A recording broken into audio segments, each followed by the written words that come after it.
Salut les mecs.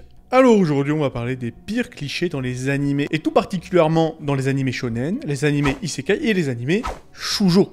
Parce que oui, on va plonger dans ces genres populaires, hein, parce que comme vous le savez, les shonen sont donc un genre ciblé vers les jeunes garçons, les shoujo donc ciblent quant à eux les filles, et les isekai, bon, c'est un autre genre qui est extrêmement populaire, hein, et qui effectivement met en scène des personnages qui se retrouvent dans des mondes fantastiques, un peu par hasard. Hein, voilà, en général, ils se prennent un coup de camion, un coup de truck-kun, un coup de camion-kun, et puis bye bye ciao, quoi. Voilà. Donc on va effectivement parler de ces genres populaires, et surtout on va passer en revue tous les clichés, tous les clichetons, tous les lieux communs les plus récurrents, les plus agaçants que l'on retrouve dans ces types d'animés. Que ce soit, bon, les délires comme la force de l'amitié dans les shonen, les arcs d'entraînement un peu cons, donc dans ce genre-là, les héros complètement cheatés et les harems super emmerdants dans les isekai, ou les romans super prévisibles dans les shoujo, et les espèces de mecs un peu picota qui sont quasiment des yandere, et qui harcèlent les meufs, mais à la fin, ils ont quand même les meufs. Donc voilà, on va quand même se poser quelques questions, parce que là, clairement, il y a matière à discuter. On va donc explorer tous ces clichés en détail, comprendre pourquoi ils sont si répandus, et on va discuter de leur impact sur chaque genre. Voilà. Bon alors, pour ceux qui sont effectivement des habitués de ma chaîne, il ne vous aura pas échappé qu'il s'agit là d'une compilation des 3 vidéos sur les pires clichés dans les animés, hein, ma vidéo sur les pires clichés des shonen, des isekai et des shoujo. Et donc là, c'est une compilation, c'est une fusion. Voilà, des vidéos que j'avais faites jadis il y a fort longtemps. Ou il y a peut-être pas si longtemps que ça. Bref, en tout cas, considérez ça comme étant la version complète et totale de tous les clichés des animés en termes généraux que je n'aime pas. Alors, sans plus attendre, c'est parti pour mon top 30 de tous les clichés que je n'aime pas dans les animés en termes généraux. Alors, sans plus attendre, c'est parti.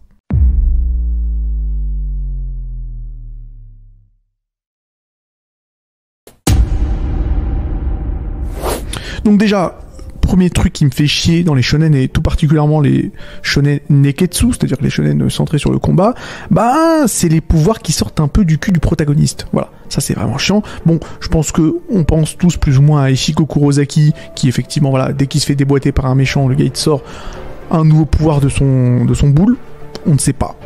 Mais voilà, le problème, c'est que c'est pas mérité, bien souvent. Enfin, je sais pas, nous, on veut, en principe, de la stratégie. Quand un personnage gagne contre un autre personnage, on aimerait que ce soit parce que, bon, voilà, il a étudié son style, il a la bonne technique, il a étudié le combat, nanana, bon, bref, une stratégie, voilà, bon. C'est par exemple des trucs que l'on voit beaucoup dans Jojo Bizarre Adventure, dans Hunter x Hunter, et dans la première partie de Naruto. Voilà, la stratégie, quoi. C'est-à-dire que, par exemple, quand Shikamaru bat, entre guillemets, même si techniquement il a perdu, Temari, c'est pas parce qu'il a inventé un nouveau pouvoir ou parce que la force de l'amitié ou je sais pas quoi. Non, non, non. C'est juste qu'il avait un plan, voilà, il l'a suivi, il a improvisé, il a gagné, en principe. Voilà, même s'il a abandonné. Enfin, vous m'avez compris, quoi. C'est ça qu'on veut. C'est pas, ouais, le personnage principal se fait déboîter pendant 40 ans, et ensuite, à la fin, juste avant de crever, ouais, finalement, il a un flashback de ses potes, et il te sort un nouveau pouvoir de son boule. Voilà. C'est quelque chose que l'on voit souvent dans Bleach, on va pas se mentir, mais on en parlera un peu plus tard. C'est un truc que l'on retrouve quand même souvent dans d'autres shonen pas très sympathiques. On va passer directement au top 10 avec eh bien, les histoires un peu larmoyantes des personnages, hein, les histoires pseudo-tragiques qui sont, on va le dire, surutilisées. Ça. Bon, je pense que tout le monde va penser à Naruto, hein, Naruto qui est effectivement un manga qui peut s'enorgueillir d'avoir, je pense, le record de flashback larmoyant. À chaque fois que tu vois un personnage, voilà, il a forcément souffert. Il n'y a personne d'heureux. Hein. Enfin, je veux dire, tout le monde ne s'est jamais fait accepter par son village, tout le monde s'est fait humilier, tout le monde a perdu ses parents, c'est un truc de ouf. Naruto, mais on peut parler bien entendu de plein d'autres mangas. Bon, Bleach pareil, hein, voilà, Ichigo, sa mère a été tuée de toutes les manières. Faudrait quand même un jour compter le nombre de personnages principaux de shonen dont on connaît déjà les 2 parents, dont les 2 parents sont encore vivants. Très honnêtement, voilà, si déjà on peut les compter sur les doigts d'une main de lépreux, ce serait quand même sympathique. Bon, voilà, tout le monde a souffert. Tout le monde il a souffert, comme dirait l'autre. Histoire tragique, larmoyante. Même les méchants, hein. Tu vois un méchant finalement, ouais, mais c'est parce que ma femme a été tuée ou je sais pas quoi. Bon voilà, évidemment je parle d'Obito, je peux parler de quelqu'un d'autre, voilà. Et à la limite, c'est même pas ça. Je veux dire, un méchant avec une histoire tragique, ça peut être sympathique, ça le rend moins manichéen. Le problème c'est qu'à la fin, Naruto il te dit quoi, qu'est-ce qu'il dit déjà, ouais, Obito c'est le mec le plus cool ou je sais pas quoi. Le gars il a oublié des millions d'innocents quoi. Le gars il fomente des guerres mon frère, mais à la fin il est cool. Ok, d'accord, super, merci beaucoup. Ensuite, allez, on passe au numéro 9, j'en ai déjà effectivement un peu parlé, on va pas se mytho, le pouvoir de l'amitié. Le pouvoir de l'amitié, voilà quoi. Merci chef putain, je veux dire, bon, directement on va penser à Fairy Tail. Voilà, Fairy Tail, clairement Mashima, donc le mangaka de Fairy Tail, moi je pense que c'est un type cynique, ce type-là. Parce qu'en fait, tous les tropes de shonen sont dans Fairy Tail. C'est-à-dire que bon, le fanservice de merde, on en parlera un peu plus tard. Le délire de l'amitié, Nakama et tout, mais vraiment voilà. Le délire de je me fais défoncer par le grand méchant, mais à la fin, grâce à la force de l'amitié, je m'en sors. Pour moi, Mashima, c'est peut-être le mec le plus cynique de la Terre. Je pense pas qu'il fasse ça de manière authentique. Je pense vraiment que le mec, il doit être froid. Il se dit, bon, ok, d'accord, vous aimez ce genre de trope. Mais vous savez quoi, je vais vous faire que ça. Et clairement, il y a que ça. Bon, je parle de Fairy Tail, je peux parler de plein d'autres mangas. Yu-Gi-Oh! Pourtant, c'est un manga que j'aime beaucoup, vous le savez, j'ai fait pas mal de vidéos là-dessus. Bon, le pouvoir de l'amitié dans Yu-Gi-Oh! C'est quand même compliqué de faire pire. Je me rappelle encore du duel entre Yugi et Pegasus. Putain, quoi. C'est-à-dire que derrière, il y a quand même un mec qui regarde ton esprit et qui regarde tes cartes. Et c'est quoi la stratégie pour gagner? C'est la force de l'amitié, l'âme de tes potes qui se mettent devant la carte, en fait. Je sais pas comment vous l'expliquer. Ils se mettent devant le cerveau de Yugi pour pas que Pegasus puisse lire dans son esprit. Ça n'a aucun sens. Pourquoi? La force de l'amitié, allez, va te faire foutre. Encore une fois, le problème, c'est qu'à la limite, c'est pas un souci. Bon, c'est quand même inspirant de voir les personnages tirer force et courage de leurs liens, d'amitié, tout ça. Et je veux dire, bon, on va le dire, tout le monde a besoin d'un bon pote, sur qui on peut compter. Là-dessus, évidemment, je suis pas un Dark Sasuke, genre, ouais, les amis, c'est de la merde. Loin de là. C'est extrêmement important, même. D'ailleurs, franchement, je vous le dis, l'important dans la vie, c'est pas ce que vous connaissez, c'est qui vous connaissez. Je vais pas vous mentir. Donc, ça, à la limite, y a pas de souci. Le côté un peu, bon, les relations et tout ça, nanani, les relations interpersonnelles, moi ça m'intéresse. Voilà, les connexions entre les gens, voilà, bon, c'est comme ça qu'on avance dans la vie. Le problème, c'est que c'est excessif. Ce trope est clairement poussé trop loin et forcé dans la plupart des shonen. C'est chiant à un moment donné, quoi. Et bien souvent, le gros problème, c'est que cette histoire de pouvoir de l'amitié sert bien souvent d'armure scénaristique, de plot armor, comme disent les Américains, qui donc sort les héros de n'importe quel problème simplement parce qu'ils ont un ami à proximité, ou des amis à proximité. Et encore une fois, Fairy Tail fait cela constamment, mais pour moi, Mashima, il peut pas être sérieux. Je suis certain que le mec, il dit, ouais, bande de cons, là. Vous aimez le pouvoir de l'amitié, hein, vas-y, ben, vous allez en bouffer. Moi, je pense qu'il y a ça, hein. Je pense qu'il y a un côté cynique chez ce type-là, parce que c'est pas possible de faire tout le temps ça, tous les combats, c'est ça. Mais bon, bref, je vais m'arrêter là, parce que je vais m'énerver. Alors, on va passer avec le numéro 8, donc avec les demoiselles en détresse. Bon, moi directement, quand je pense à ce trope de merde, je pense directement à Asuna, hein, de Sword Art Online, tout particulièrement dans l'arc, je crois, Fairy Dance, bref, le second arc de Sword Art Online. Écoutez, moi le problème c'est quoi? Moi je vais me répéter, je suis pas du tout un mec en mode ouais, girl power, ou je sais pas quoi, woke, ou j'en sais rien. Moi c'est pas mon délire. Voilà, les femmes, si tu veux montrer des femmes très féminines et avec un rôle de soutien, il y a aucun problème, tu vois. Il y a pas de souci. Moi, le fait que on montre des personnages féminins en train d'être sauvés, qui ont besoin du personnage masculin, dont la vie tourne autour d'un personnage masculin, écoute, pourquoi pas? Moi, ça me dérange pas. C'est pas ce que je veux particulièrement. Tu me présentes ça, je vais pas chialer. Moi, en fait, ce qui m'énerve, en fait, avec ce délire de, bien souvent, le fait que dans les shonen, les meufs ne servent à rien, c'est qu'en fait, on te fait croire qu'elles vont servir à quelque chose. C'est ça le problème. Tu prends par exemple Sakura. Pourquoi Sakura, tout le monde a le seum contre elle, en fait? Pourquoi? Parce que au début, on essaie de te faire croire, par exemple, lors de l'arc de l'examen de Chunin dans la forêt, quand elle se coupe les cheveux, elle te dit attention, c'est bon, je vais arrêter d'être la meuf sur le teco et je vais devenir nanani indépendante. Et donc toi tu y crois. Et encore pire dans Shippuden, lorsque tu vois effectivement Sakura mettre des grosses patates de bolchevique dans la tête de Sasori, on te vend quand même un délire. On te dit qu'elle va servir à quelque chose. Et à la fin la meuf elle pue la merde. Elle pue la merde. Tsunade pareil. On te dit ouais, attention la meuf, c'est la Sanine ou je sais pas quoi. Putain mais face à Pain elle a rien fait. Effectivement elle a soigné des gens mais c'est pas son rôle, c'est l'Hokage normalement, c'est elle qui se tape, elle essaie de faire un truc. La meuf elle a que des défaites, elle ne fait que perdre la meuf, tu vois. Bon, je prends Naruto parce que j'aime pas Naruto, mais bon, voilà, on voit ça dans beaucoup trop de shonen, et bien souvent aussi dans les shonen harem, voilà, dans les harems Sword Art Online. Tu vois Asuna, la meuf, bon, attention, nanani, elle est forte et tout, mais à chaque fois elle se fait défoncer et c'est toujours à Kirito, ce fils de pute, voilà, allez la sauver. C'est ça en fait le problème. Si tu veux effectivement montrer les femmes en mode ouais, rôle secondaire, rôle de support. Vas-y, si tu veux, pourquoi pas. Mais essayez pas de nous faire croire qu'elles vont servir à quelque chose, les mecs. Essayez pas de nous faire croire ça. Si derrière, tu nous montres la meuf en mode attention, ça va pas rigoler, mais à la fin, elle pue la merde, ça sert à rien. Moi, je suis désolé, mais voilà. SNK Shingeki no Kyojin, c'est vraiment un putain de manga. Parce que voilà, moi, je suis désolé. Tu prends Anji, Mikasa, la plupart des personnages féminins, quoi. On te les montre au début comme des meufs vénères, et ce sont des meufs vénères, y a pas de souci. Y a pas de souci. Si y a un personnage que l'on te montre comme étant vraiment compétent, ne fais pas en sorte qu'elle le soit pas, parce que sinon c'est de la merde. En fait, c'est ça le problème. C'est un rebondissement prévisible, et bien souvent, regardez, moi le problème de ça c'est quoi? C'est juste pour... Il y a le côté self-insert, d'ailleurs on va en parler un peu plus tard, hein, le côté, voilà... immersif dans le sens où, tu sais, le mec de base qui va lire les mangas et les animés, voilà... mec il a pas accès aux femmes ou je sais pas quoi, et donc il va vivre à travers le personnage principal du manga qu'il va lire, et à la fin voilà il va sauver les meufs vont tomber amoureux de lui. C'est pour ça d'ailleurs, on va en parler un peu plus tard, que la plupart des personnages dans les harems, dans le genre du harem, bien souvent tu les vois, ils ont aucune personnalité, ils ont rien du tout. Pourquoi? Pour que le mec de base qui va lire le manga puisse plus facilement se mettre dans ses bottes. Mais ça c'est pas une écriture, ça mon frère, ça c'est pas un projet d'écriture, c'est pas du développement de personnage, c'est pas intéressant ça mon frère. Encore une fois, je dis pas que tous les mecs qui lisent des mangas sont des mecs en misère affective, c'est pas ce que je dis. Mais bon, y a un public visé en tout cas. Voilà. Bref, passons à autre chose. Top 9, un truc qui m'a toujours fait chier, c'est effectivement les personnages ultra pervers. Voilà, et qu'ils ont quasiment que ça en fait, tout simplement. Et encore une fois, c'est pas du tout d'un côté woke, genre ouais, nanani, respecter les femmes. C'est pas du tout ça, c'est juste que c'est chiant. C'est juste que c'est pas intéressant. Moi, à chaque fois que je vois ça, tu prends par exemple un Sanji, même si Sanji c'est pas tout à fait un pervers, c'est plus un simp. Mais voilà, tu prends bien sûr, Tortue Géniale, Master Roshi, le maître Roshi, Muten Roshi, ah ok, d'accord, à chaque fois qu'il voit une meuf, il pisse du sang par le nez, c'est super, d'accord, ok, trop bien. Ça n'apporte rien, et bien souvent... Encore une fois, dans les mangas et les animés de type harem, à chaque fois les mêmes délires.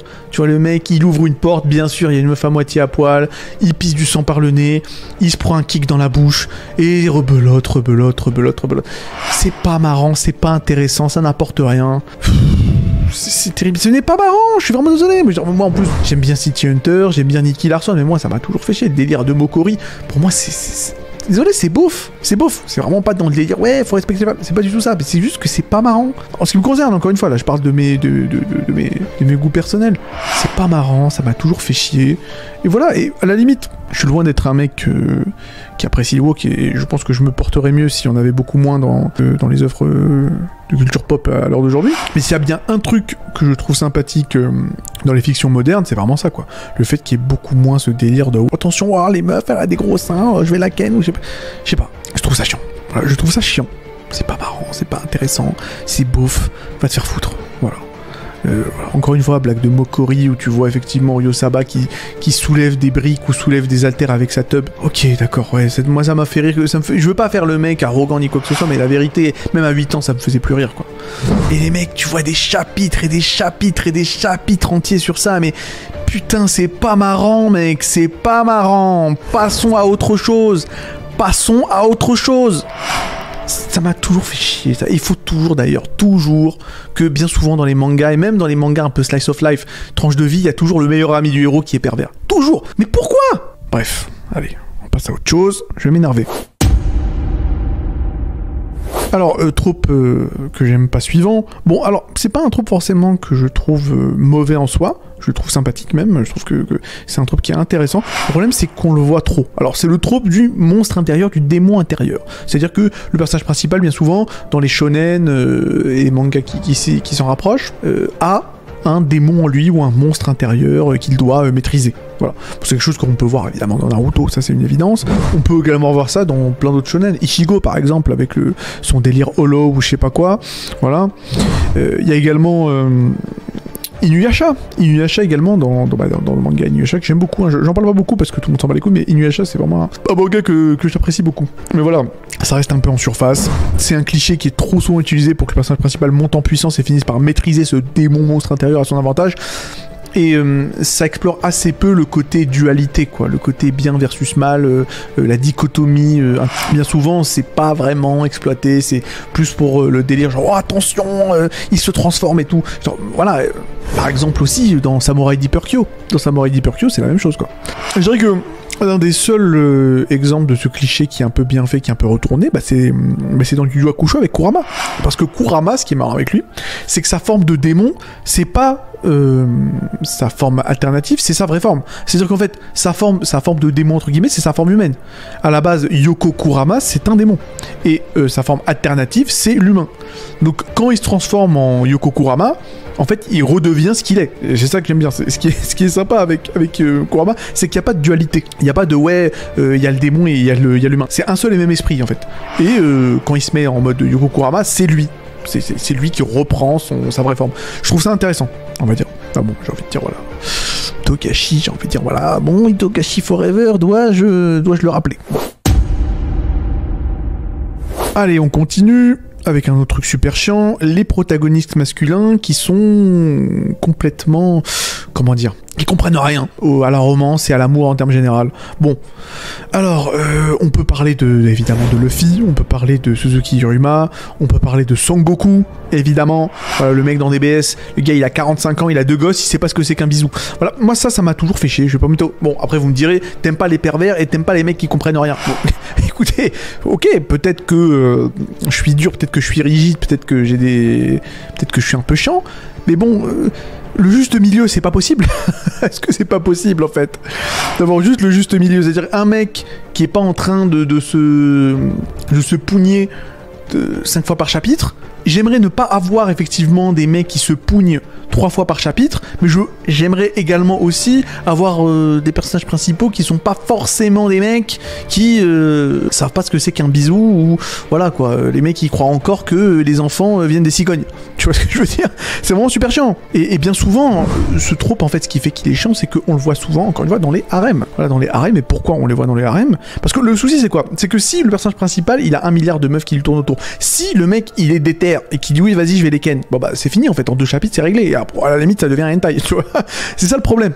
C'est que, en fait, bien souvent, on fait en sorte que soit il soit ultra, ultra dense, entre guillemets, c'est-à-dire qu'il comprend rien, le gars, la meuf, elle lui montre ses boobs, il fait ah bon, c'est gentil, tu me montres ton torse, c'est bien. Mais qui est complètement con. Ou alors, c'est un froussard et il se barre. Parce que c'est la seule manière de faire en sorte que le manga puisse continuer. Parce que sinon, après, le mec, il a des meufs et puis c'est réglé. C'est le problème.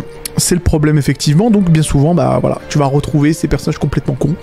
C'est bien triste. Voilà. Et encore une fois, bon, écoutez, on va me dire que je suis un suceur de Togashi. Et ceux qui diront ça auront totalement raison.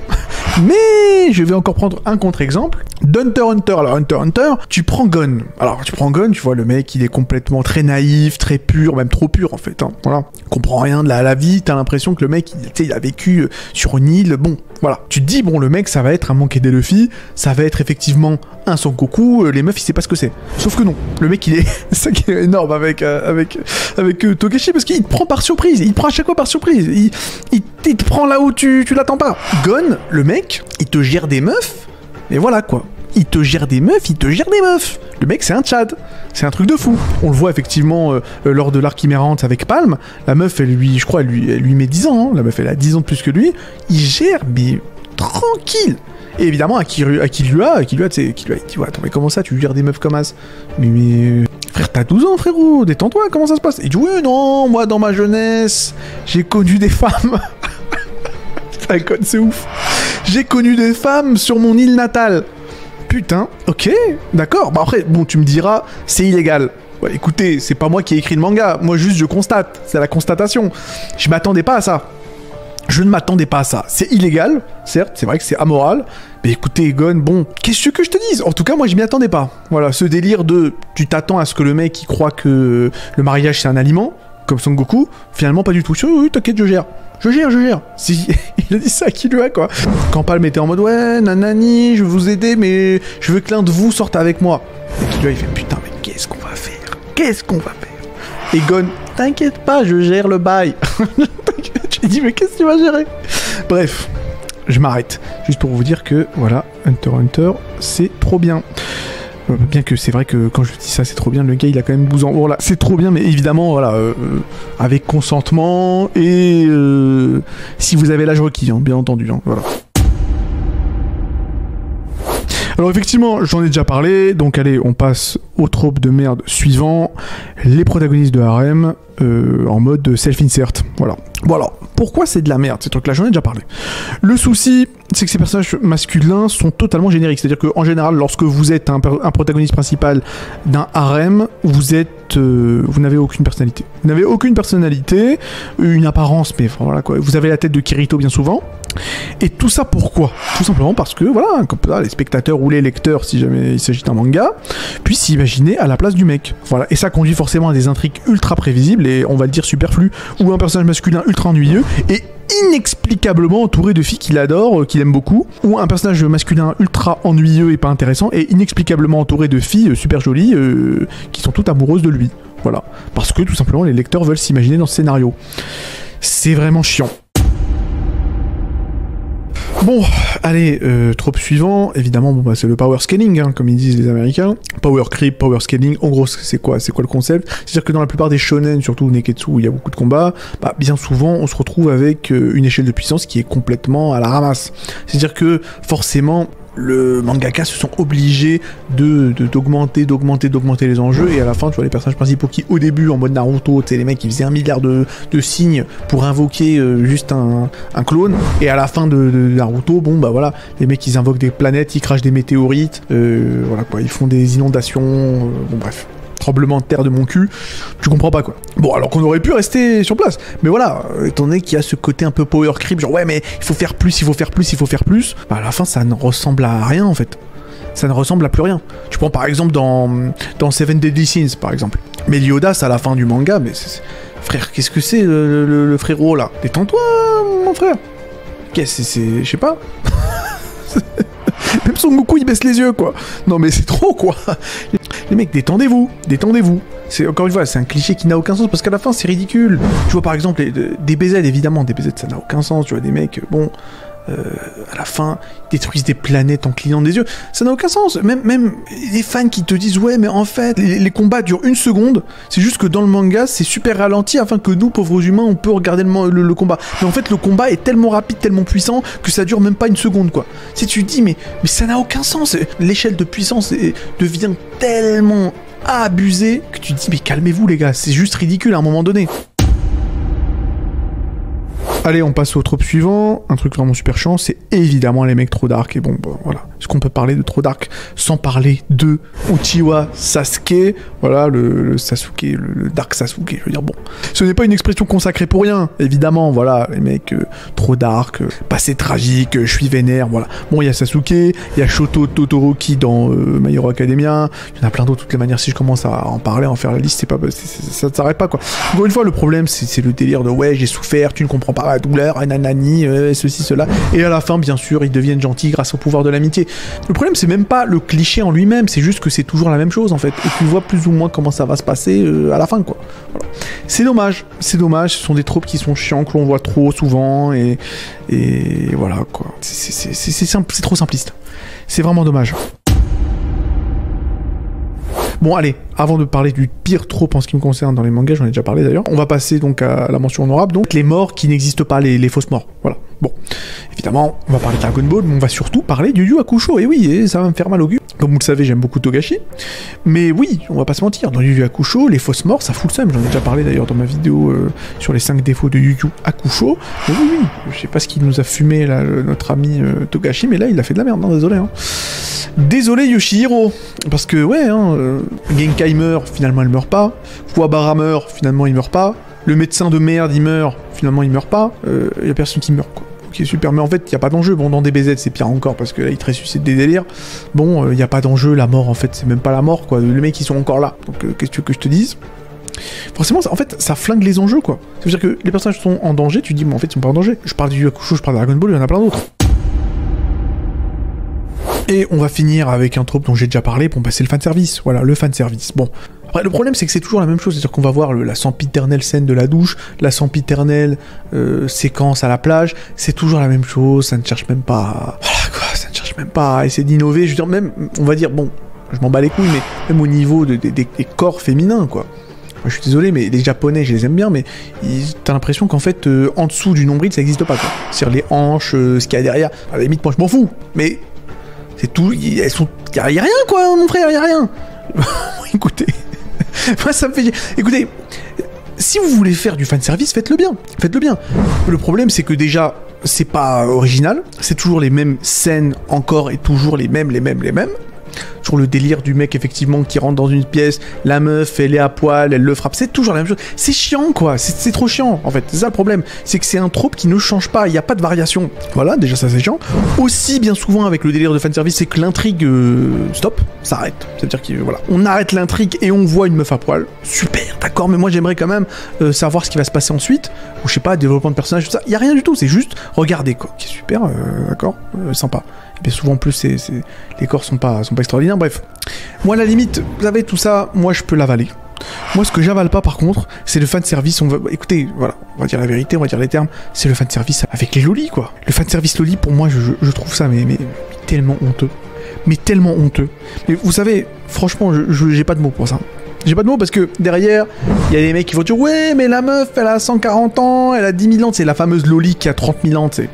Ouais, arrête de te foutre de ma gueule. Mais vous savez, encore, les mecs ils essaient de se cacher. Il y a certains mangas et certains animés, cette dignité d'essayer de se dire non mais c'est pas une loli, la meuf elle a 30 000 ans. Pour moi le pire, et c'est la seule et unique fois que je parlerai de ce manga parce que pour moi c'est un des pires mangas qui ait jamais été écrit, c'est quand même Majutsu no Index là, ou je sais pas quoi là, Index ou je sais pas quoi. C'est quand même un truc de fou. Là quand même, on parle de... Il y a un moment, il faudrait quand même parler de Misaka, la meuf qui a 14 ans et sa meuf là, l'espèce de lesbo là, de 13 piges. Tu les vois à moitié à poil, la meuf, la gamine de 13 ans, tu la vois en soubrette ou en je sais pas quoi, en sous-vêtements, mais la meuf elle a 13 ans, mon frère. Tu les vois, elles prennent des douches. Mais c'est chaud de ouf, mon frère. Elles ont 14 ans, frérot. Elles ont 14 ans et pire encore. La meuf, la Index, bon, elle a 15 ans. Bon, ça c'est illégal. Mais elle a le corps d'une meuf de 8 ans. Il y a un moment, il y a une séquence à la plage. Bon, elle est... Il n'y a plus rien, quoi. Il n'y a plus rien, il n'y a rien du tout. Il n'y a rien du tout. La meuf, elle a un corps de 8 ans, frérot. Comment ça passe à la télé, ça? Et encore une fois, moi, je suis pas du tout en mode cancel ou je sais pas quoi, cancel culture. Mais là, c'est trop, les gars. Là, désolé, là, c'est trop. C'est trop. Écoutez, vous pouvez avoir vos délires si vous voulez de votre côté, il y a pas de problème. Mais juste, mettez pas ça dans un shonen, quoi. Moi, c'est tout. Moi, je dis pas, ouais, nanani, je sais pas quoi. Vous voulez faire ça de votre côté, faites ça de votre côté, je m'en bats les couilles. Mais juste, mettez pas ça dans un animé, quoi. Ne faites pas ça dans un animé, quoi. Mettez pas vos fétiches bizarres dans un animé. On a tous des fétiches bizarres, y a pas de souci, hein. Y a pas de problème. Mais les foutez pas dans un truc public. C'est tout ce que je dis. La meuf de 14 ans... Bref. Moi, je trouve ça ignoble. Je trouve ça ignoble. Majutsu no Index, il me semble que c'est un shonen. Et il y a plein d'autres comme ça. Il y a plein d'autres mangas où il y a que des lolis, mon frère. C'est un truc de fou. Moi, écoutez, on peut dire ce qu'on veut, par exemple, sur Nobuhiro Watsuki, hein, effectivement, le mangaka de Kenshin le Vagabond, qui a été arrêté, il me semble, il y a quelques années, pour possession de trucs pas très catholiques sur les trucs de petites filles. Bref. Non, mais c'est évidemment absolument ignoble. C'est innommable. Sur ça, il n'y a pas de souci.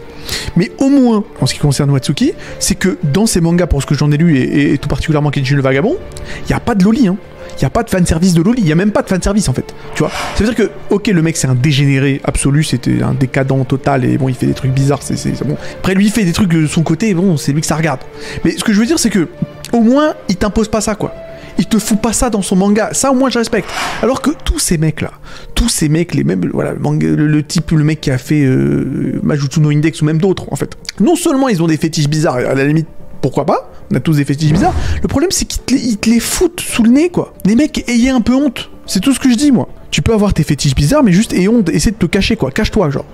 Cache-toi. Cache-toi, y a aucun problème. Tu peux avoir des délires bizarres, juste cache-toi. C'est tout ce que je dis. Nous impose pas ça dans un shonen fait pour les gamins, quoi.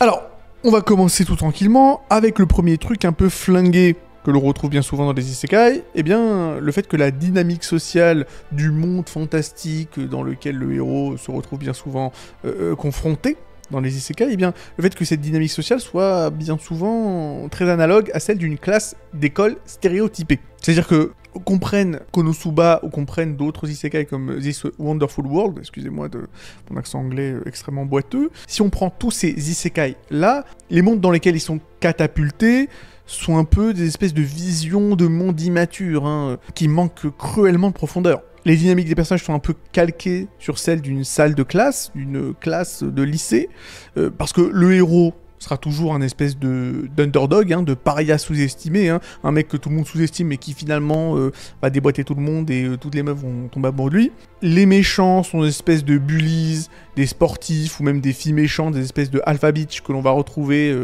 dans des dramas de lycée américains ou même coréens. Et on sent quand même qu'il y a un manque d'expérience du monde réel dans ces isekai ou dans la manière dont ils sont dépeints. Parce qu'on va le dire, la plupart de ces animés isekai sont destinés aux adolescents. Je veux dire, c'est même pas un problème. Le souci, encore une fois, c'est que la plupart de ces mondes qui sont censés être riches, être complexes, être profonds, bien souvent tu te rends compte que voilà, tu retrouves les mêmes personnages que dans un animé slice of life de base, dans un lycée, avec les brutes, les bullies, le mec trop dark en mode Sasuke dont toutes les meufs sont amoureuses, enfin bref, voilà, les sportifs, les alpha bitch, voilà, vous avez plus ou moins compris et c'est assez chiant, voilà.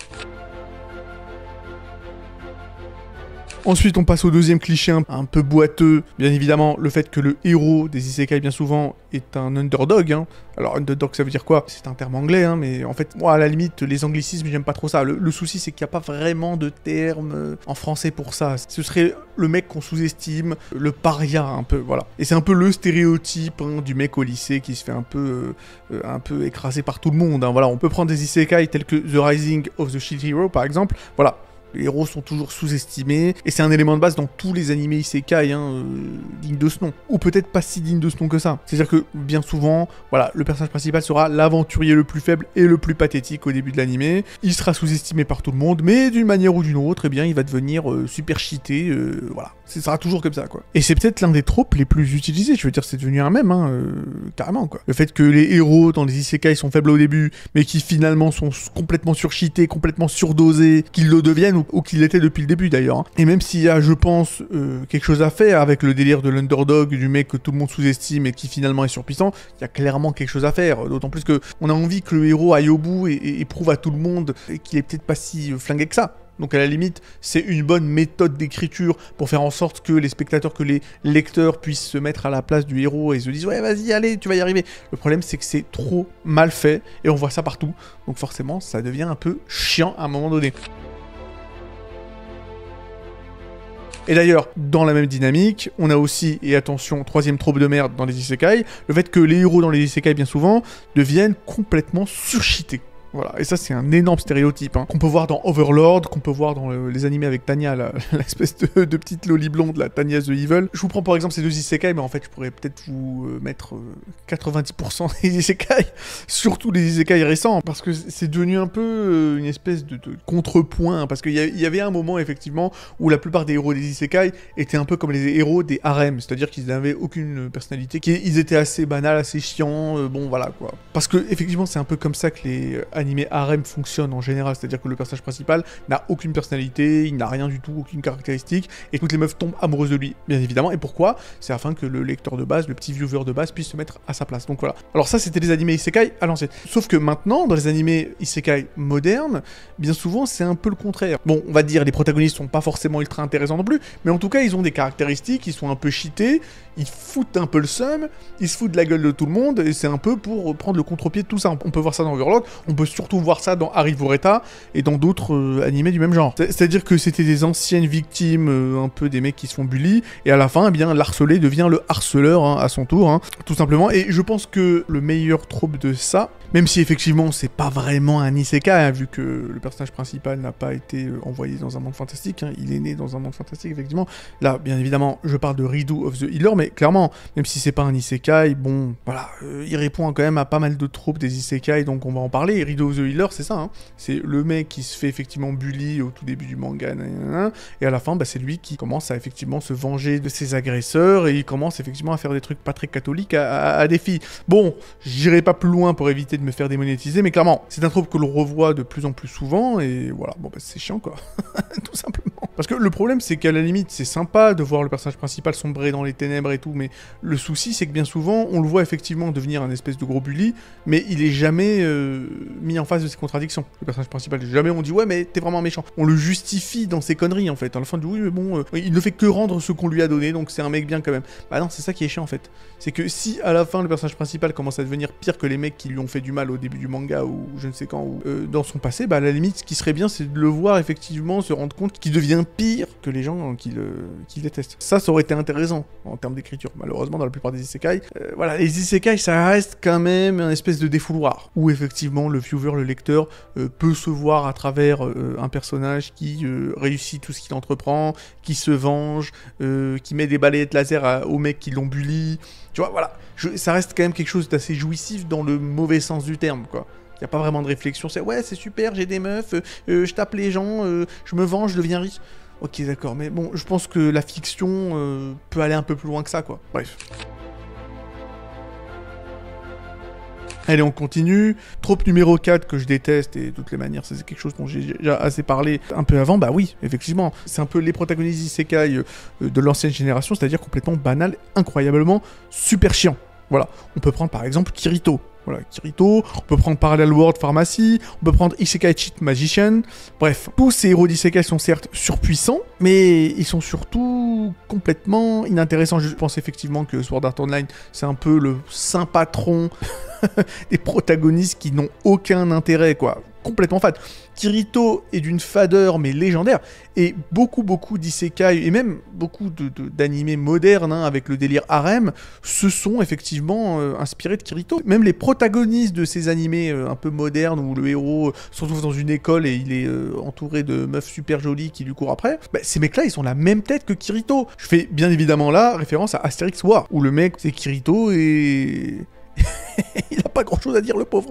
Mais bien entendu, toutes les meufs de son lycée bizarre là lui courent après. Voilà. Bon, encore une fois, ce sont des personnages qui sont des blank slate, hein, comme disent les Américains, des tableaux blancs. Voilà, sur lesquels le public, les viewers peuvent effectivement s'inscrire, peuvent se voir à travers, vu qu'ils n'ont aucune personnalité. Voilà. Et donc, ça permettrait aux lecteurs ou aux viewers de, comment dire, s'immerger plus facilement et de se voir à travers. Bon, encore une fois, je vous l'ai dit, hein, ce délire de fantasmes et tout ça, non, moi, c'est vraiment pas mon truc. De toutes les manières, si vous avez vu mes tropes favoris, vous savez que l'un de mes tropes favoris, bah, c'est quand le héros a tort.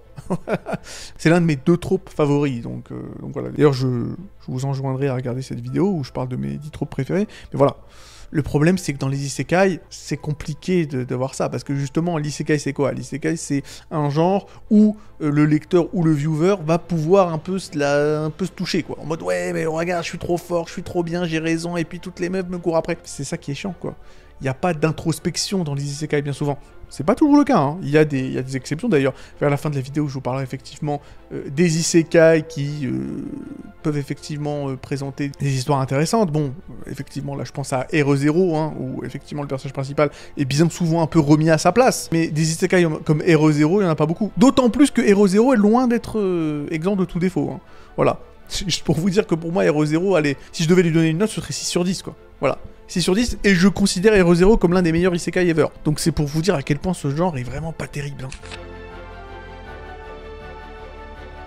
Allez, on continue avec le 5e trope le plus flingué, et encore une fois, là, tous ces tropes, j'en ai déjà un peu parlé, justement, au début de cette vidéo, voilà, mais bon, genre, j'y reviens de manière un peu plus officielle. Le côté un peu harem, le côté un peu fantasme d'adolescent, hein, du personnage principal qui se retrouve, sans vraiment qu'on ne comprenne pourquoi, voilà, entouré d'une dizaine de meufs super jolies, qui sont effectivement toutes totalement folles de lui. Voilà. On peut prendre The Eminence of Shadow comme exemple, on peut prendre Death March to the Parallel World de Rhapsody, on peut prendre en réalité 95% des isekai, si ce n'est plus. Il y a clairement un manque d'imagination, hein, dans ce genre, ça c'est une évidence, voilà. Encore une fois, bon, c'est un délire de harem, je vais pas parler de ça 40 000 fois, sur ça il n'y a pas de souci. Moi le gros problème avec ce délire de harem, c'est que ça va jamais bien loin. C'est ça en fait le souci, c'est que le héros, bon déjà il a aucune personnalité, afin que le lecteur viewer puisse se voir dans ses bottes, mais à la limite ça j'en ai déjà parlé, mais surtout que ça peut pas aller bien loin, parce que sinon ça part en hentai, la vérité. Et je pense que le meilleur exemple de ça, c'est justement un animé dont j'ai parlé il y a quelques minutes, Asterix War. C'est-à-dire que dans Asterix War, si vous regardez cet animé, vous comprenez tout en fait. Vous comprenez pourquoi le harem en termes généraux ne peut pas fonctionner en fait. Bien souvent ne peut pas fonctionner. Pourquoi ça peut pas fonctionner? Parce que le héros doit forcément être un peu heureux. Ou alors il doit être complètement stupide. Soit il est, qu'on pourrait appeler dense en anglais, c'est-à-dire complètement con, et il comprend pas que les meufs limite elles enlèvent leur sous-vêtements devant lui, donc il comprend pas, ah tiens mais pourquoi tu te déshabilles, il fait chaud.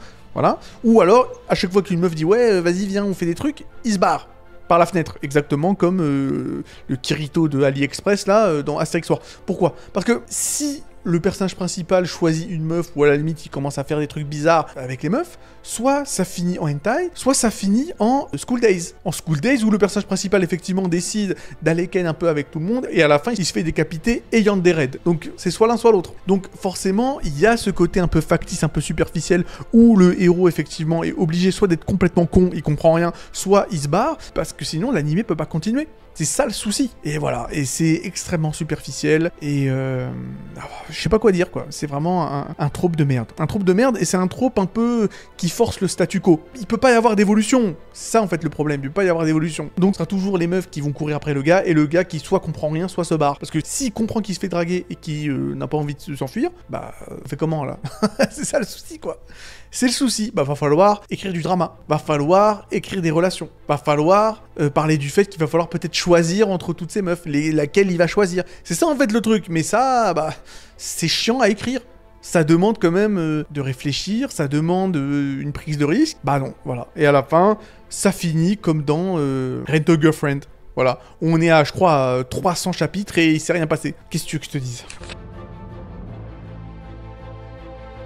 Bon allez, sixième trope vraiment merdique des isekai, c'est le côté un peu, bah justement, le cadre fantasy un peu générique. Parce que c'est con quand même, on parle en général d'un personnage principal qui se voit catapulté dans un monde fantastique, et bien souvent, et c'est le problème, la plupart de ces mondes fantastiques qui, techniquement, sont des mondes, voilà, où clairement il n'y a pas de limite. Tu te dis, bon, on peut faire n'importe quoi dans ces mondes. Ce serait peut-être effectivement l'occasion pour le mangaka, pour l'auteur, de montrer que le mec a beaucoup d'imagination et de nous présenter effectivement des mondes créatifs, fantaisistes. Voilà, le problème c'est que la plupart de ces mondes manquent cruellement d'originalité, que ce soit Hero Zero, que ce soit That Time I Got Reincarnated as a Slime. Encore une fois, désolé pour l'accent éclaté, mais le problème c'est qu'encore une fois, tous ces mondes d'isekai sont super génériques, sont super prévisible. La plupart des villes qui sont présentées dans ces isekai partagent toutes la même esthétique européenne, un peu D&D, les mêmes influences historiques, supervisées par les mêmes monarchies archaïques. C'est toujours la même chose. Voilà, c'est con. Et la plupart de ces villes d'isekai sont en réalité assez indiscernables les unes des autres. C'est un manque de variété assez cruel et ça souligne vraiment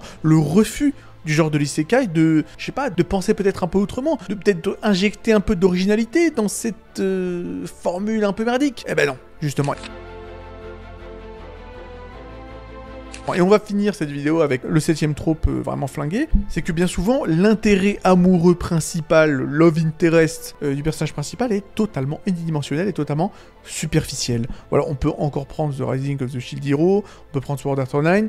Bien souvent, la main girl, comme disent les Américains, est totalement dénuée de toute personnalité. C'est assez triste. On peut prendre Rising of the Shield Hero, où la meuf principale, c'est une loli qui s'est transformée en adulte en un jour, et qui est donc une esclave qui a été achetée par le personnage principal. Bref, voilà, c'est un bordel absolu. Asuna dans Sword Art Online est totalement dénuée de toute personnalité. Bon voilà, je prends ces isekai là parce qu'ils sont connus, mais voilà, on peut prendre voilà, 99% de tous les isekai, c'est assez triste. Elles sont, voilà, toujours assez basiques, voilà, extrêmement loyales et soumises, à la limite, pourquoi pas, mais le problème c'est qu'il n'y a pas grand chose à part ça, quoi. Et encore une fois, pourquoi il n'y a pas grand chose à part ça? Parce que c'est des personnages qui ne sont là que pour permettre le fantasme des lecteurs, des viewers. Voilà, genre une espèce de wishful thinking, encore une fois, désolé hein, pour tous ces anglicismes assez détestables, mais le problème c'est que la plupart de ces termes n'ont pas vraiment de traduction en français, voilà. Mais vous m'avez compris, quoi. Il y a le côté power fantasy, il y a le côté où on lit ces mangas, où on voit, on regarde ces animés pour voir nos fantasmes se réaliser par proxy. Bah, c'est un peu chiant, quoi, c'est un peu con. Voilà, tout simplement. Et clairement, il y a largement moyen d'écrire des intérêts amoureux, des meufs, des personnages féminins bien développés et bien écrits, mais malheureusement, c'est rarement le cas.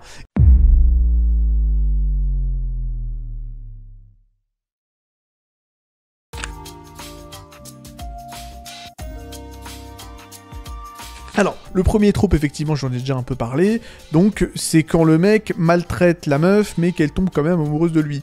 Donc voilà, effectivement, il s'agira donc de ces persos masculins qui traitent l'héroïne comme de la merde, et bon bah voilà, cette dernière tombe quand même amoureuse de notre ami André. notre ami Andrew. Et donc forcément, ce trope, on peut le retrouver dans Wolfengirl et Black Prince, c'est ça. Itakis, My Little Monster, bref. Encore une fois, il n'y a pas de souci si le mec se montre froid, un peu insensible, un peu trop dark pour tenir les autres à distance en raison de son passé compliqué. Hein. Bon, c'est un trope très connu et qui d'ailleurs peut être bien tourné. Hein. On peut penser à Squall de FF8, mais on peut penser à d'autres. Mais voilà, le problème c'est que certains autres personnages masculins, donc dans les shoujo, peuvent pousser ça un peu à l'extrême. Comme par exemple dans Wolfgirl et Black Prince, hein, où effectivement on voit donc notre ami protagoniste manipuler l'héroïne et la traiter comme moins que rien. Voilà.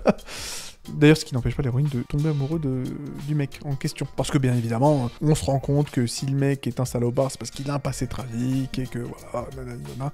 Et à la fin, l'héroïne pardonne ses actions cruelles, bien entendu. Il n'y a pas de souci. Bien entendu. Mais par contre, effectivement, si le personnage était déjà un type sympa de base, non, bah, par contre, ça n'aurait pas marché. Voilà, parce que, bon, bien sûr, voilà. Romantiser les comportements toxiques, ça c'est typique des shoujo. Et voilà, en ce qui me concerne, ce sera non merci. Next.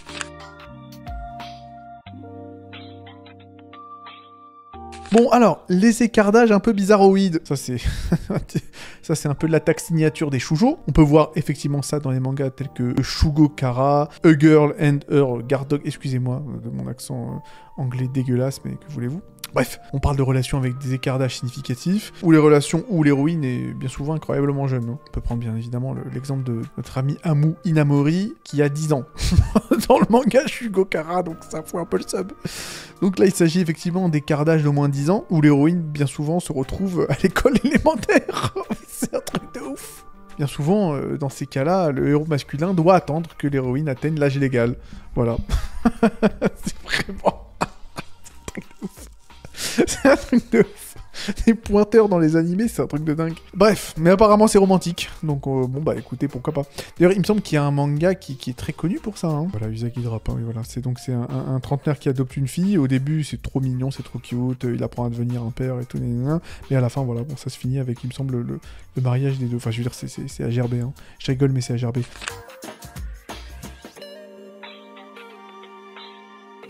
On va effectivement passer à notre troisième trope dégueulasse, Gary Stu. Donc les personnages masculins totalement parfaits. On peut voir ce trope dans Maid-sama, dans Special A, dans Absolute Boyfriend, bon bref, voilà quoi. Donc à la limite, on peut comprendre que le héros masculin de tout bon animé shoujo doit être captivant, parce que après tout, tous les personnages féminins de ce manga bien souvent est attiré par lui, donc bon, il y a sûrement une raison. Mais le problème c'est que dans certains mangas comme Maid-sama, bah, on prend notre ami Takumi Usui, bah, en fait le gars il est perfect, en fait c'est Perfect Cell le gars. Il est talentueux dans tout ce qu'il entreprend, il est admiré par tous ses camarades de classe, il est beau, il est fort, enfin je veux dire c'est quand même un truc de fou. D'ailleurs le personnage féminin qui d'abord est indépendant et fort, mais finalement devient ultra soumise. Moi ça me dérange pas, à mesure que le manga continue. Mais le problème c'est que ces personnages-là n'offrent pas beaucoup de profondeur, il n'y a pas de développement de personnages significatifs qui sont parfaits dès le début. Bon, c'est un peu ambiant, quoi.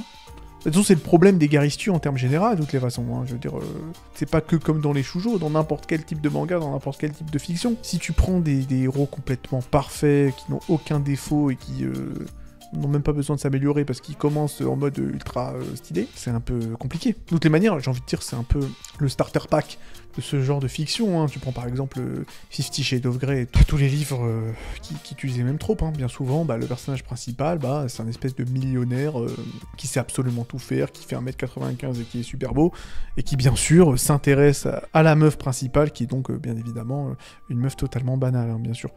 Et on connaît hein, ce genre de trope, hein. Ça permet effectivement à la lectrice ou à la spectatrice de se mettre à la place de l'héroïne et de pouvoir fantasmer, voilà quoi. Une vie ou un espèce de méga tchad avec un compte en banque de trillionnaire pourrait s'intéresser à elle. Bon, pourquoi pas après tout, hein, pourquoi pas, mais c'est pas très intéressant en termes d'écriture.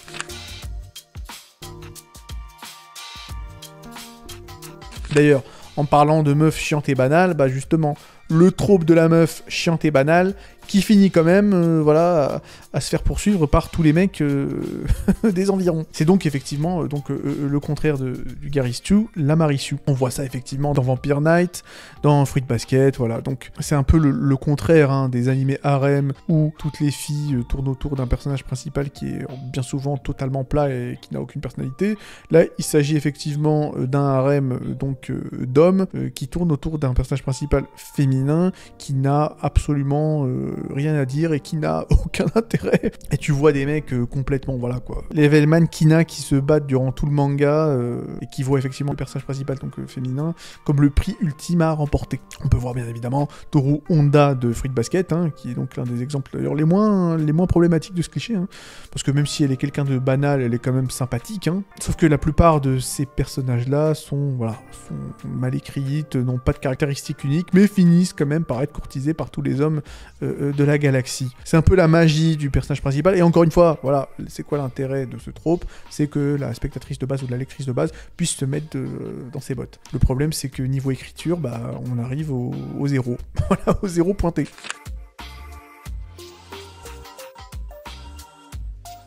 Allez, on continue avec le mec qui kidnappe ou qui stalk la meuf, mais par amour, voilà. Si c'est fait par amour, ça passe. Donc effectivement, c'est un trope un peu dégueulasse. Donc on arrive effectivement à des mangas tels que Tokyo Mew Mew ou encore un manga dont on a déjà parlé, Maid-sama, où le personnage principal décide de kidnapper ou de stalker la meuf, mais bon. Encore une fois, c'est fait par amour, donc ça passe. C'est donc effectivement l'occasion de voir des comportements assez toxiques, assez malsains, mais vus comme des gestes romantiques. Puisque bon, dans Maid-sama, encore une fois, on voit Usui qui donc harcèle Misaki, hein, qui est donc la protagoniste, et il se permet de s'immiscer constamment dans ses affaires, malgré le fait qu'elle ne veuille initialement rien avoir à faire avec lui. Et bon, le mec, il l'harcèle, il pousse, et finalement, ça marche. Donc bon, bah, écoutez, je sais pas, hein. Peut-être que dans la vraie vie, ça ne marche pas. Désolé, les mecs. Désolé les mecs, et ce comportement malheureusement est finalement récompensé, puisqu'ils se mettent ensemble à la fin. Mais bon, ça marche parce qu'il est beau. Maintenant, s'il était un peu moins beau, je pense que ça marcherait peut-être pas tant que ça. C'est le problème. En tout cas, quoi qu'il en soit, ça renforce un peu l'idée de la celle que le comportement un peu indésirable et surtout obsessionnel peuvent être acceptables, voire romantiques, sauf que bah non. Sauf que bah non. À part si effectivement vous êtes un méga tchad, ce que vous n'êtes certainement pas, et je dis ça avec tendresse, ça ne fonctionnera pas. Et d'ailleurs, même si vous êtes un tchad, il est possible que ça ne fonctionne pas non plus. Voilà.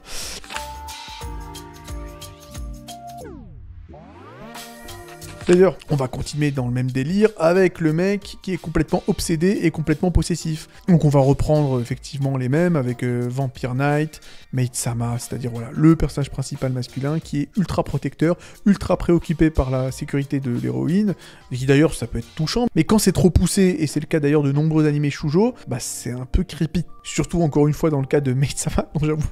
Je pense que c'est visible, cet animé m'a un peu choqué, tellement il était merdique. Voilà, on peut voir effectivement Usui, qui est donc excessivement protecteur et possessif envers l'héroïne, même quand elle-même peut se défendre en fait. À la base, ne veut rien avoir à faire avec lui. Sauf que le problème, c'est que bien souvent, ce comportement un peu bizarre est justifié par donc le héros qui lâche un truc du genre « Ouais, les autres hommes sont trop dangereux, je dois te défendre. » Ouais, bon, sauf que c'est un peu bizarroïde, quoi. Voilà, tout simplement. Mais qui s'est cru dans un film de Jean Gabin.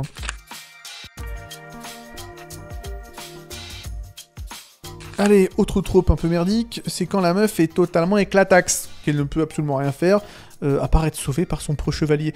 Donc ça fout un peu le seum, ça. Moi, à la limite, moi je m'en fous, encore une fois, mais bon, bien souvent, avoir une héroïne qui sert à rien du tout, qui pue la merde, comme dans Vampire Knight, bien entendu, ou, à la limite, bon, je vais me permettre de vous citer autre chose, Yona of the Dawn, il me semble, hein.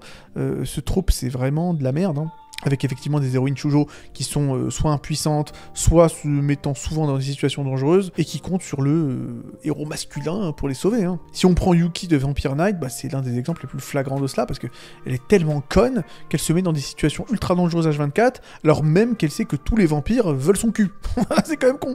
Et elle est souvent sauvée, non pas par un, mais par deux mecs immensément puissants et ultra BG. Ce qui fait que forcément, bah, ça rend le protagoniste assez fade. C'est un peu con. D'autant plus que ça rend le protagoniste assez fade, ça l'enlève de toute caractéristique intéressante, ça les rend complètement dépendants, très peu autonomes et très ennuyeux. Tu prends Yuki de Vampire Knight, alors que pourtant elle dispose d'armes et de moyens de se défendre, mais bon, elle se retrouve quand même en détresse dans presque toutes les situations. Voilà, faut faire quand même un petit effort, ma petite. Voilà, mais encore une fois, ça permet peut-être à certaines lectrices de se fantasmer princesse en détresse, ou genre, je sais pas, demoiselle en détresse. Je ne sais pas, je suis pas une femme, j'en sais rien, mais voilà quoi. Vous m'avez compris.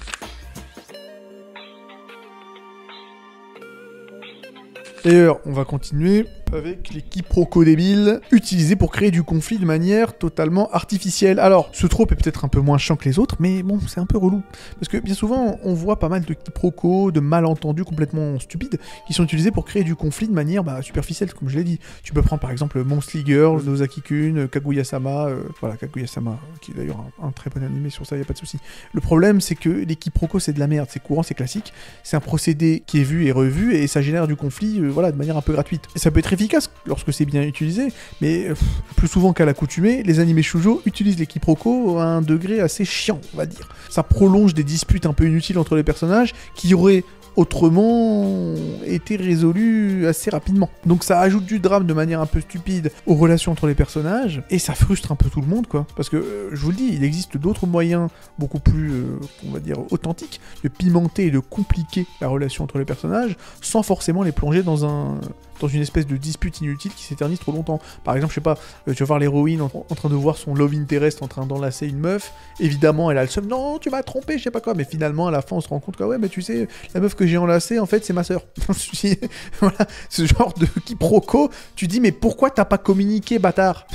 Pourquoi t'as pas communiqué au lieu d'attendre 2 épisodes avant de lui dire le truc évident? Voilà, c'est ce genre de quiproquo, t'as juste envie de les gifler quoi. Tu sais très bien que c'est juste du drama pour faire du drama, au lieu de juste faire avancer l'intrigue.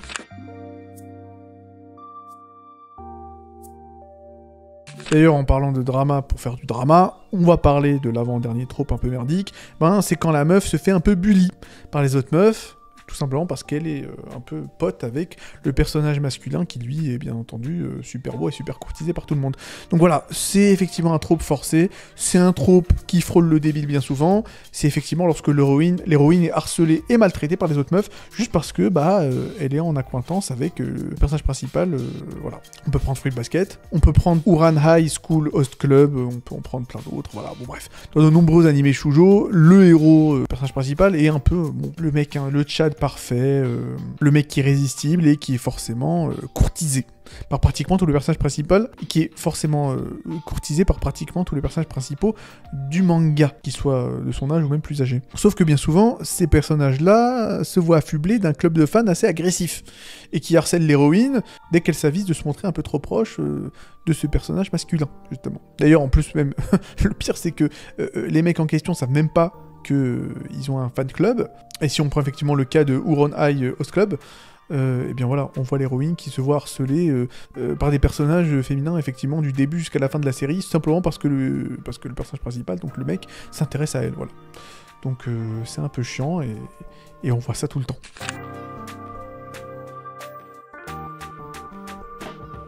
Et on va finir avec un trope que le genre shoujo a en commun avec le genre shonen, un trope dont j'avais effectivement parlé lors de ma vidéo des top 10, de mon top 10 des pires tropes des shonen, c'est quand le mec ou la meuf sont tellement stupides que la notion même d'amour leur échappe. Donc voilà, on va finir avec le pompon de la débilité, le summum de la connerie absolue, les personnages qui n'arrivent même pas à capter qu'ils ont des sentiments, ou que quelqu'un d'ailleurs est amoureux d'eux alors que le mec se sacrifie par amour devant ses yeux. Par exemple, encore une fois, Ouran High School Host Club, Monthly Girl, Nozaki-kun, bref. Donc voilà, ces shoujo tournent bien souvent et trop souvent autour de la recherche de romance, des sentiments naissant dans le personnage qui se renforcent avec le temps, tout ça. Sauf que malheureusement, les personnages principaux eux-mêmes ne reconnaissent même pas qu'ils sont eux-mêmes amoureux, quoi. Un truc un peu chiant, quoi. Et peu importe les efforts déployés par l'autre perso principal de la relation, ou même par les autres personnages qui sont autour d'eux, pour les aider à réaliser la situation dans laquelle ils se trouvent, ils restent totalement cons, en fait. On peut prendre effectivement les exemples de Harui Fujioka dans Ouran High School Host Club, on peut prendre Umetaru Nozaki dans Monthly Girl Nozaki-kun. Enfin bref, voilà, tous ces cons sont douloureusement inconscients des sentiments et des actions de d'autres personnages principaux. Voilà, c'est un peu con. Ouais, je pense qu'on va s'arrêter là. Alors, en espérant que la vidéo vous ait plu, donc voilà, je parle pas souvent de shoujo sur cette chaîne. Effectivement, et d'ailleurs, je pense que, à part si cette vidéo perce, j'en parlerai plus jamais. Voilà, j'ai essayé un peu de m'intéresser au genre, parce que Remonogatari m'avait beaucoup plu, mais je crois que, voilà, mon intérêt va s'arrêter ici et maintenant. Voilà, écoutez, je suis pas le public visé, c'est tout. Faut parfois accepter... la réalité, je suis pas le public visé, écoutez, c'est dommage.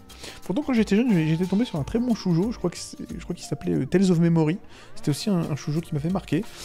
Donc je me suis dit que peut-être, éventuellement, mais non. Je me suis trompé de rêve les mecs, je me suis trompé de rêve.